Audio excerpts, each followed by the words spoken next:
Mga kakanlibak, magandang araw. Ngayong araw ay apakita ko naman sa inyo kung anong luto ang ginawa namin nung nakaraan sa mga nahuli namin sa paglimas, yung igat at saka yung hipon. Pero tingnan namin dito ay nagligo lang nga ako dito at basa nga yung damit ko nun. At dito initindi ko na rin nga itong linisan yung mga hipon isa-isa para matanggal yung mga layak-layak na nakadikit dun sa kanyang katawan. Tapos dito ninis ko rin yung mga katang na yun. At ito tinanggalan ko lang dito ng mga malagkit-lagkit sa katawan yung igat. Napakadulas kasi yan kaya natanggalan ko ng malagkit-lagkit. Tapos nga dito malinis yung mga hipon at saka igat ay ito inadubo ko na nga dito sila sa gata. Ang kasama nga nito ay hipon na maliliit, igat, tapos yung mga katang na maliliit na yan. No? Tapos nga maluto ng adobo sa gata ay ito nagtindi na nga kami dito ng panlulo. Binalatan lang nga namin dito yung hipon tapos ginayat dito ng maliliit para dinurog-durog baga ganun. Yung nilulo pala nga guys ay skinilaw din yun. Kita nyo guys dito sa video ito na durog-durog na nga dito ni Russell ito mga hipon. Tinatanggal niya nga nila dito yung mga kinain dito sa likod ng hipon. Tapos dito nagsiregan. Nagayat na nga dito siya ng kalamansi. Tapos dito ako nagkudkud na rin nga dito ng mura. Hindi nga pala tayo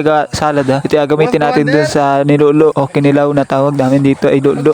Dito nagkudkud na rin tayo nga ng mura. Binilisan ko na nga dito at di matagal-tagal na magkudkud nito. Maghahaba magiging ating video. Shoutout pala din sa mga solid followers sa solid viewers natin. Yan pasensya na po ngayon ulit tayo. Lamang mag-upload ng video. Lagi brown out din kaya hindi nakakapag-upload ng madalas. Dito pagkatapos nga nito makakudkud dito mura lagay ko na sa pinggan. Tapos dito nilagay na nga yung kalamansi dito sa hipon na ay dinurog-durog kanina ni Russell para ito yung hipon ay maluto na sa ay kalamansi. Doon nga natin alutuin sa kalamansi yung hipon. Tapos dito yung ulo tinudtod na nga nilagyan dito ng kalamansi. Akunin natin yung katas ng ulo ng hipon. Pag nakuha na nila dito yung katas ng ulo ng hipon ay dito ay nagbiyak ulit nga ako dito ng mura at konti nga yung mura na kinudkut ko kanina. Ang akunin lang natin dito yung part na malambot lamang. Dito tingnan nyo naman yan yung nilagay na din dito yung mga sibuyas na ginayat nila kanina. Hindi ko lang nga na video at ako nagabiyak ng mura. Tapos ito guys, yung mura na ginayat na kinudkod natin lahat dito. Tapos naglagay nga dito ng sili si Russell, 4 na piraso. Yan yung